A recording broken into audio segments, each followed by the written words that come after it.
それはこの天才秋葉原博士が作り出した。 Hey guys, it's Ash here with WatchMojo, and these are the top 10 biggest Pokemon controversies. Jinxs, the human-shaped Pokemon. This Pokemon has some very unusual powers. For this list, we'll be looking at the most infamous scandals that have plagued the Pokemon Company over the years. It's so cute, it's the best of all! You'll see. Oh, hi, Pikachu! Pika. Number 10. Jinx's original design. Jinx. Jinx. Watch out! That must be the lovely kiss attack! Pokemon's English dub brought the series to a whole new audience, but it also introduced it to a lot more scrutiny too, like with the episode Holiday Hijinks. Following its English broadcast, some vocal critics pointed out that Jinx's design resembled unflattering African-American stereotypes.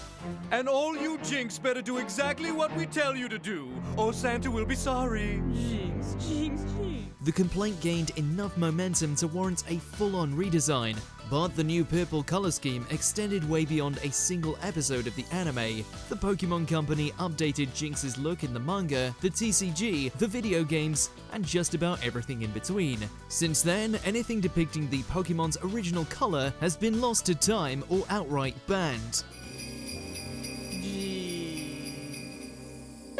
Number 9. Pokemon Unite's announcement trailer.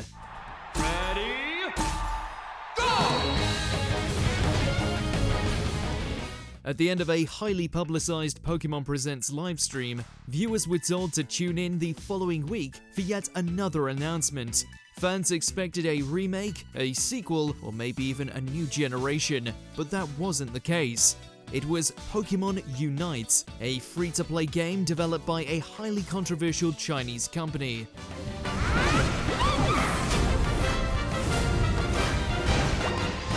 People were understandably not happy. In fact, they made their displeasure known by turning the announcement trailer into Pokemon's most disliked YouTube video ever. After a rocky first impression, Pokemon Unite started fresh by quietly removing and re-uploading the announcement trailer. It reset the like to dislike ratio, but not the fan sentiment. It was a beautiful Unite move, not because it was useful, but just because it was cool to watch. Number 8. Registeel's affiliations. I will be going with my Registeel. Your Registeel? This legendary Pokemon went down in infamy for all the wrong reasons. It's not that Registeel was particularly difficult to find or catch, it's that, in Diamond and Pearl, the Pokemon struck a pose very reminiscent of a certain Nazi salute. You can probably guess how well that went over. Registeel, the iron Pokemon. Its body is harder than any metal found upon this planet. Its body is also hollow, and its food source remains a mystery. The Pokemon Company quickly updated the animation for the European version, but it was too late for the Japanese, Korean, and English releases. Thankfully, Registeel's revised brand-safe pose returned for Pokemon Platinum, Heart Gold, and Soul Silver. Nowadays, the only way to see Registeel salute the regime is to crack open an original copy of Diamond or Pearl. Torkoal's unable to battle and Registeel wins! Number 7. Pokemon goes to inappropriate places. I spoke with the manager of the cemetery, and she actually said she's happy that kids are out and about and they're learning about the history here because this is such an old cemetery, but she really wants people to remember to be respectful. The gameplay loop of Pokemon Go is deceptively simple. You walk around outside, you find Pokestops, and you catch Pokemon. It was enough to effectively take over the world for the summer of 2016.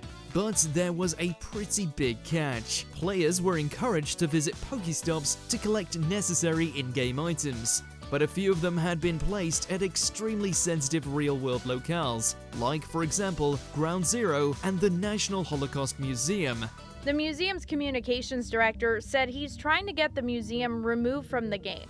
The sudden influx of gamers trying to catch 'em all forced several locations to issue formal complaints.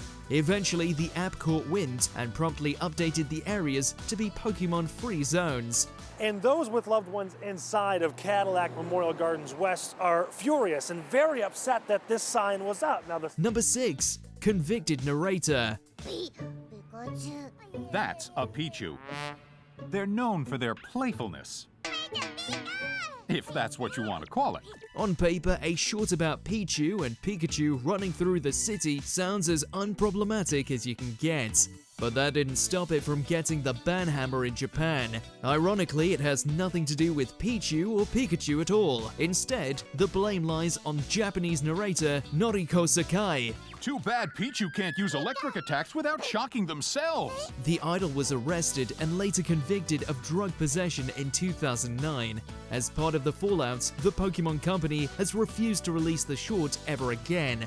Not on streaming, not on DVD, and not even in a box set of theatrical Pokemon shorts. Clearly, when they ban something, they really mean it.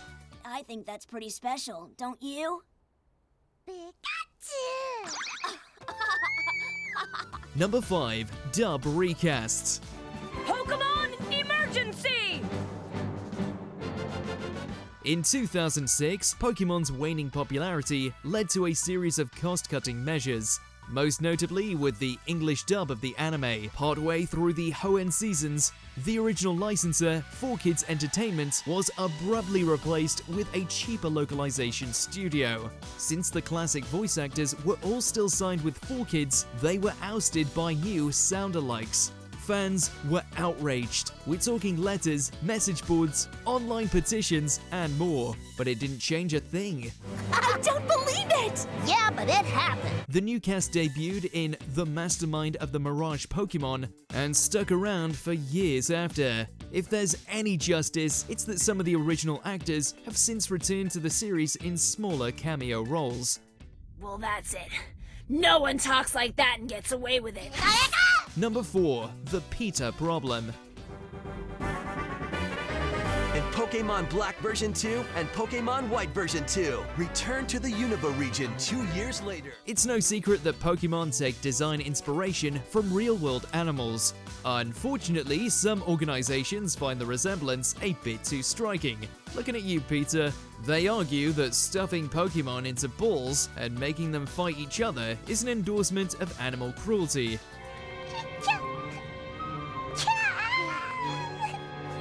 To really hammer home their point, PETA created their own parody game to coincide with the release of Pokemon Black 2 and White 2. Pokemon Black and Blue, as it's called, proved controversial enough to get on Nintendo's radar. But that didn't stop PETA from doing the same thing for the release of Pokemon X and Y. At this point, it's unlikely the two companies will ever see eye to eye. Pokemon aren't meant to fight. Not like this. Number 3. Urigella takes Pokemon to court.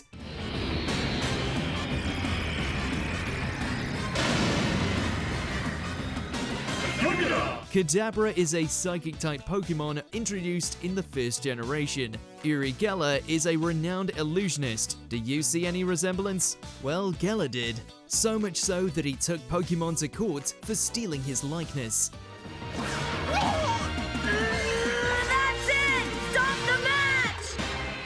Geller attested that, beyond the physical similarities, the psychic type's use of bent spoons was a direct ripoff of his signature trick. The case wrapped Kadabra up in legal troubles for years, to the point it was even forbidden from appearing in the anime and trading card game. On the bright side, there's a happy ending to it all. In 2020, Geller rescinded the case, apologized, and has since supported Kadabra's role in the series. Since Kadabra is no longer able to battle, I officially declare Pikachu the winner!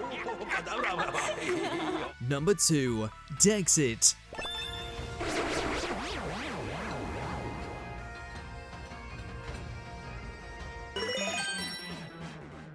Pokemon started as a game about raising monsters. After all, its slogan was "Gotta catch 'em all" for a reason. But with each subsequent generation, the act of updating every single Pokemon became a Herculean task. It reached a boiling point in 2019 when, for the first time in the franchise history, the newest generation launched without a comprehensive Pokedex. Pokefans lost their minds, and that's putting it mildly.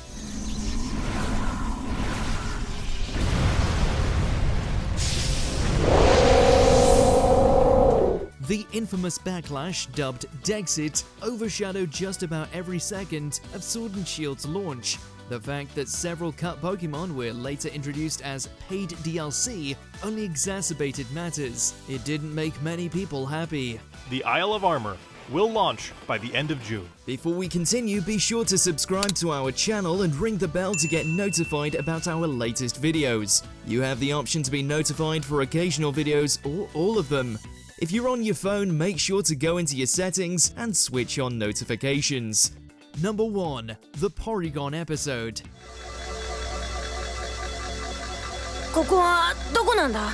電脳世界。つまりコンピューターの中ってことだな。 For the first 15 minutes or so, this looks like a completely normal episode of Pokemon. But once Pikachu goes inside the internet, its Thunderbolt ends up shocking more than just Team Rocket. The blinking strobe-like effect adversely affected more than 700 Japanese viewers, some of whom had to be hospitalized. Immediately, the Pokemon anime was put on hiatus, but that was the least of their problems. The unprecedented impact had implications for the entire industry.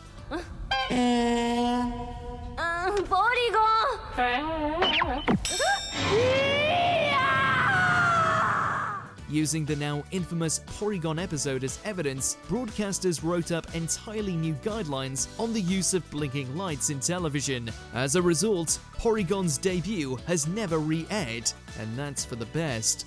Yeah, I'm still checking out Japanese TV. Isn't this that cartoon that causes seizures? Did you enjoy this video? Check out these other clips from WatchMojo, and be sure to subscribe and ring the bell to be notified about our latest videos.